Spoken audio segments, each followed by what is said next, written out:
Shalom. Hari ini kita akan renungkan kitab Kisah Para Rasul pasal 1. Teksnya ayat 12 sampai 26 dan sudah dibagi dua paragraf.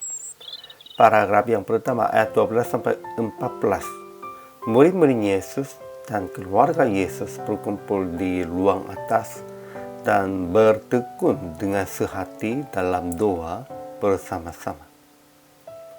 Paragraf yang kedua ayat 15 sampai 26. Mereka memilih Matias sebagai rasul untuk menjadi saksi dengan mereka tentang kebangkitan Yesus.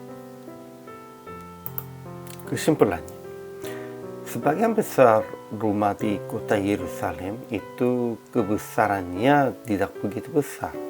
Peristiwa yang berkumpul 120 orang dalam setempat itu tidak mudah. Mereka harus sabar diri dan hati-hati terus. Tetapi mereka berkumpul supaya menjadi saksi Yesus dan pekerjaan Allah. Sebab itu mereka bertekun dengan sehati dalam doa dan mereka memilih rasul baru supaya mengganti Yudas Iskariot. Dia juga harus menyaksikan tentang Yesus. Sebab itu dia harus dipilih di antara orang yang melihat Yesus, mulai dari baptisan Yohanes sampai hari Yesus terangkat ke surga meninggalkan mereka. Di sana ada dua calon yang cocokkan dengan syarat itu. Ia Yusuf yang disebut Barsabas dan juga yang bernama Justus dan Matias. Kemudian memilih Matias dengan memilih undinya. Ajaran tentang Allahnya pertama, Tuhan memelihara murid-murid Yesus di dalam ruang atas di Yerusalem. Kedua, Tuhan memilih Matias dengan cara undi sebagai rasul untuk ganti Yudas. Ajaran tentang manusianya.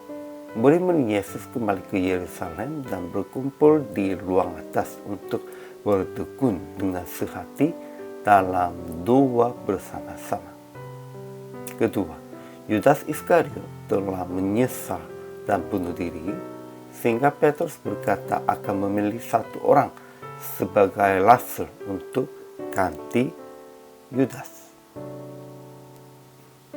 Ketiga, mereka mencari dua orang, Yusuf dan Matias, yang senantiasa datang berkumpul dengan mereka selama Tuhan Yesus bersama-sama dengan mereka, yaitu mulai dari baptisan Yohanes sampai hari Yesus terangkat ke surga meninggalkan mereka.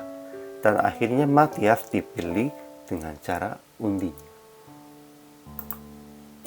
Aplikasi hari ininya, pertama, tetap bertekun dengan sehati dalam doa bersama-sama. Hal apapun, kita orang percaya harus bertekun tentang doa dengan sehati dalam doa bersama-sama dengan jemaat, keluarga, semuanya dalam iman. Kedua, jangan hanya menyesal, bertobat dan kembali kepada Tuhan dan meninggalkan segala sesuatu yang lama. Ya, memang Yudas Iskariotnya pasti menyesal sehingga dia bunuh dirinya. Namun itu tidak jalan yang benar. Jalan yang benarnya bertobat dan kembali kepada Tuhan. Ya, sekalipun menyesal, kalau tidak bertobat, itu tidak cukup. Ketiga, belajar tentang kisah Yesus sejak dari baptisan Yohanes sampai hari Yesus terangkat ke surga untuk menjadi saksi tentang kebangkitannya. Jangan menjadi saksi Yesus Kristus hanya sebagiannya tentang pengetahuan. Kita harus mengertinya dan harus tahunya tentang Yesus Kristus secara total.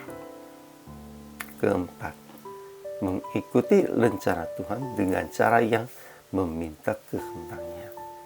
Kita harus meminta kehendak Tuhan dan harus melakukannya sesuai dengan rencana Tuhannya. Untuk itu, daripada yang lain, kita harus meninggalkan segala sesuatu yang pikiran dan melakukan dari manusianya dan mengikutinya cara Tuhan. Akhirnya praktik hari ini bertekun dalam doa untuk mengenakan kuasa roh dan belajar kisah Yesus sejak dari baptisan Yohanes sampai hari Yesus terangkat ke surga untuk menjadi saksi yang benar. Semua hamba Tuhan, semua orang percaya harus menjadi saksi tentang Yesus Kristus, dan kita harus usahakan untuk menjadi saksi yang benar dengan belajar tentang Yesus Kristus secara total kehidupannya dan rencananya untuk kita. Hari ini juga selama melayani, Tuhan Yesus memberkati.